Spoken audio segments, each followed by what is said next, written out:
असे एका गोष्टीचे वर्णन करण्यात आलेले आहे आणि एवढे महात्म्य सांगण्यात आलेले आहे आपल्या शास्त्रांमध्ये, पुराणांमध्ये आणि वेदांमध्ये. बघा, वेदांमध्ये जे कर्म करतो आपण ते पूर्ण कर्म केल्याचे पुण्य फक्त आपल्याला दीपदान केल्याने मिळते. बघा, आपल्या घरातील जे दारिद्र्य आहे किंवा आपल्या घरातील अलक्षुमी दूर करण्याचे एकच साधन म्हणजे दीपदान करण्याचे. एक दीपदान केल्याचे एवढे हजारो पटींनी पुण्य आहे आणि अधिक मासात दीपदान करणे हे खूप महात्म्य आहे किंवा ह्याचे महत्त्व मानले जाते. त्यामुळे दीपदान करण्याचं जे गोष्ट आहे ती तुम्ही सोडू नका. किंवा दीपदान एक तरी कोणताही तुम्हाला नियम नाही झाला तरी दीपदान करण्याचा नियम सोडू नका. एक तरी दीपदान सकाळी आणि संध्याकाळी किंवा फक्त संध्याकाळीच्या वेळेला तुम्ही एक दीपदान करू शकता.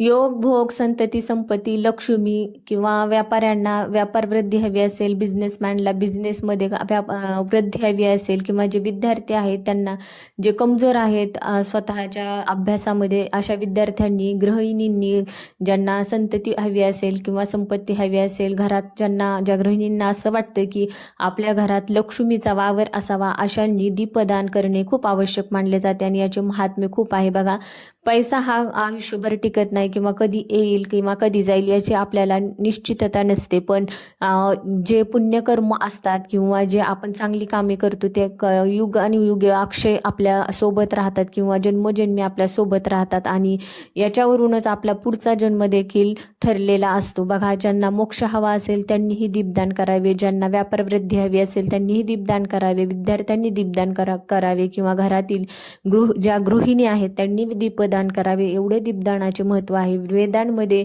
जे कर्म सांगितलेले आहेत त्या बरोबरीने हे एक दीपदान आहे. म्हणजे एवढे अक्षय पुण्य आपल्याला फक्त एक दीपदान केल्याने मिळते. लाखो सूर्यग्रहण, चंद्रग्रहण च्या बरोबरीने हे एक दीपदान केलेले पुण्य मानले जाते किंवा हे अक्षय आपल्यासोबत राहते. त्यामुळे एक दीपदान नक्की करा आणि हे आपण सकाळी किंवा संध्याकाळी करू शकतो. बघा, सकाळी किंवा सकाळी जर नाही जमले तर तुम्ही संध्याकाळीच्या वेळेला तुम्ही एक दीपदान नक्की करा.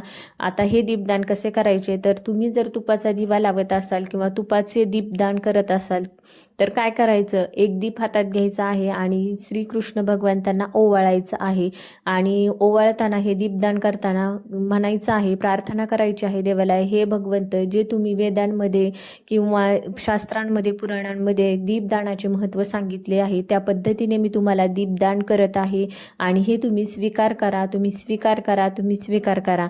आणि त्यानंतर प्रार्थना करा, हे भगवंत, ज्याप्रमाणे तुम्ही उज्ज्वल आहात किंवा तुम्ही सर्व संपन्न आहात, सर्व गुण संपन्न आहात तुम्ही, आणि ज्याप्रमाणे सगळ्या ब्रह्मांडाचे तुम्ही स्वामी आहात त्याचप्रमाणे माझ्या आयुष्यातही उज्ज्वलता येऊ द्या. माझ्या घरातील दारिद्र्य, गरिबीचा नायनाट होऊ द्या किंवा ते नष्ट करा किंवा माझ्या आयुष्यात प्रकाशाची ज्योत निर्माण करा आणि माझ्याही घरात लक्ष्मी नांदो, माझ्याही घरात धन, संपत्ती, समृद्धी, संतती, संपत्ती नांदो, अशी प्रार्थना करा. माझ्याही घरात माझ्या मुलांना, माझ्या लेकरांना ज्ञान लाभो, त्यांचा आत्मविश्वास वाढो, ही अशी एक प्रार्थना करा आणि ते दीपदान करा. बघा, हे दीपदान खूप महत्त्वाचं मानलं जातं आणि तुळशीलाही दीपदान रोज करा तुम्ही, कारण तुळशीला दीपदान केल्याचे खूप महत्त्व मानले जाते.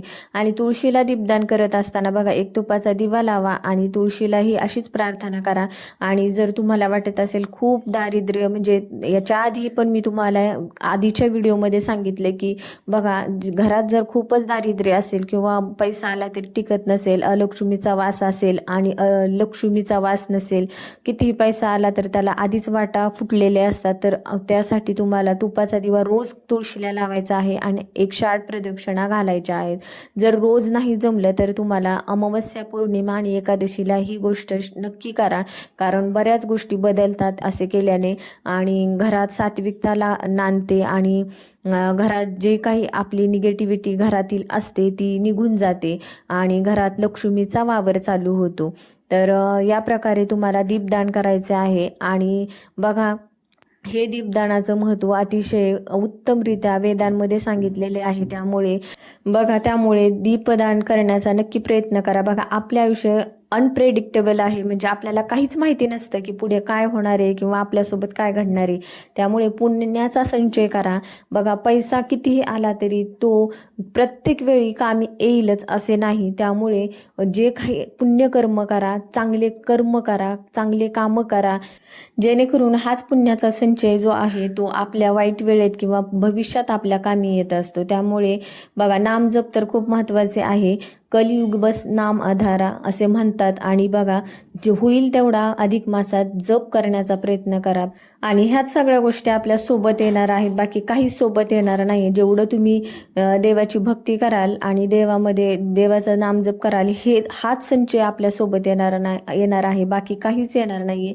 स्वतः श्रीकृष्ण भगवंतांनी, श्रीकृष्ण परमात्म्याने आपल्याला ह्या गोष्टींबद्दल महत्त्व सांगितलेले आहेत. आपण संसारामध्ये बुडून जातो आणि आपल्याला देवाची आठवणही येत नाही. असं करू नका. आणि होईल तेवढं जास्तीत जास्त करण्याचा प्रयत्न करा, सेवा करा, भक्ती करा आणि पूर्ण विश्वास ठेवा भगवंतावर, सगळं नीट होईल. तर तुम्हाला व्हिडिओ कसा वाटला नक्की सांगा. आपल्या चॅनेलला सबस्क्राईब करा. धन्यवाद. श्री स्वामी समर्थ. रामकृष्ण हरी.